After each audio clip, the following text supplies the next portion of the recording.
Let's talk about music supervisors and sync deals. If you want synchronization deals to become a significant part of your career, you need to understand that licensing your music can be a very slow process. You're probably not going to be able to land a big deal the very first thing, and one deal probably isn't going to break you and get everybody talking about you. That's a pretty rare exception. If you really want to generate sync income, you need to get very proactive in licensing your music. In the past, it was pretty difficult to get to music supervisors, and music supervisors generally wouldn't interact directly with their bands.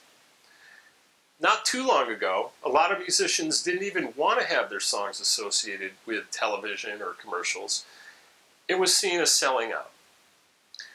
Today, though, it's much easier to figure out who's supervising a show using basic research skills. Now, that's not to say that you should just throw your music out at random supervisors.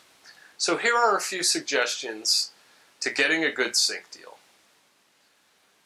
1. Make sure your music lines up with the music that they've used in the past and the overall story and mood of the series or brand they're promoting, both musically and lyrically.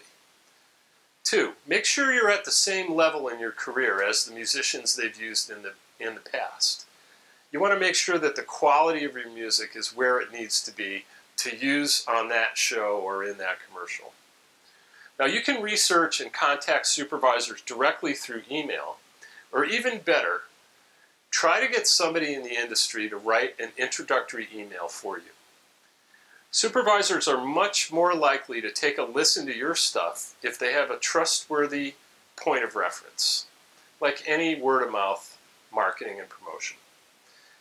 When contacting supervisors, don't be overly persistent and annoy them, and don't get discouraged if they don't get back to you right away. You have to remember these people are extremely busy. They have a lot of people coming at them.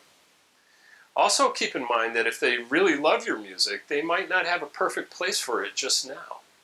You know, that place could come along in a few weeks or a few months or 2 years from now. So you need to be patient. A lot of the time, music supervisors share music with each other. They help each other. If it doesn't work for them now, but they think that it would be perfect for another show, they might forward it over to that supervisor. So getting in the door, getting that one connection, could actually lead to a lot of other connections in the licensing industry. You most likely won't get huge dollars up front, but the exposure it gives you and your music can really be priceless. One thing to remember though, don't give your music away. Get some monetary compensation for the license. You don't want to give your music away for free. It creates a very unhealthy environment for you and for other musicians in the future, so just don't do it.